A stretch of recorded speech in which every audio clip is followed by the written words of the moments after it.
Okay, this is 7, 6. And just like every time, we learn how to do all this different stuff, right? Adding and subtracting and moving things around and simplifying. And it all comes down to being able to solve. And here we're going to be solving radical equations. And by radical, I mean equations with a radical in it, with a square root or a cube root or a fourth root. But I kind of also think they're radical in the traditional 80 sense of the word. So this is the big rule that we need to know. If a equals b, then a to the m equals b to the m. Okay? So if x, let's say the square root of x, equals 5, okay, then I can square this. That's the opposite of taking the square root, is squaring it, right? And that makes sense. If I square this, then I square this, so x equals 25.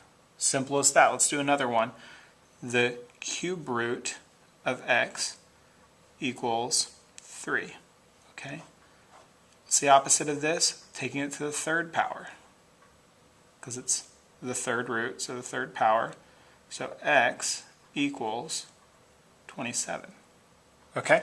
Let's continue on and start talking about solving some problems. Square root of x minus 3 equals 4. This is my first problem. Okay, so I'm going to try to isolate the radical. Isolate the radical. Plus 2, plus 2, sorry, plus 3, plus 3. It's a crazy day. So now I have the square root of x equals 4 plus 3 is 7. Okay? Now how do I get rid of a square root? Square it. If I square that side, I have to square this side because of this rule that I gave, right? And so that's going to give me x equals 49. And because I'm a mathematician, what do I always do? I always check my work. So the square root of 49 minus 3 should equal 4. Square root of 49 is 7, minus 3 equals 4. Well, 7 minus 3 is 4, and that does equal 4, so turns out we're geniuses. How perfect. Let's do another one. Square root of x plus 5 equals 3. Okay? Isolate that radical, right?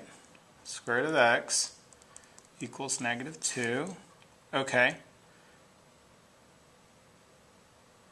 Now, one of the things that you'll notice is we're only taking the positive roots, right?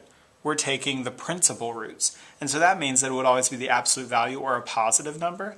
And so the square root of anything isn't going to equal a negative number because we're only talking about the positive ones. And I'll show you this, okay? So let's say that I wanted to pretend that I could just square it and square it. That would give me x equals 4, right? Okay, but when I check it, watch this. Square root of 4 plus 5 equals 3. Well, what's the square root of 4? 2, not negative 2 because we're using the principal root. Plus 5 equals 3. 7 equals 3. Well, that does not work. Okay? So you need to be careful and always check your work because it's not always going to end up correct, especially when you're dealing with negative roots. Okay? So let's do another one. This is number 3. 2x plus 1 to the 1/3 plus 5 equals 0. Okay, we're going to isolate this guy, right? 2x plus 1 to the 3rd equals negative 5. Notice I just moved this over here, so minus 5 gives me the negative 5 right here. Now, how do I get rid of this? I take it to the 3rd, and that makes sense, right? Because 1/3 times 3rd equals 1, so that will get rid of it. If I do it to that side, I have to do it to that side. So 2x plus 1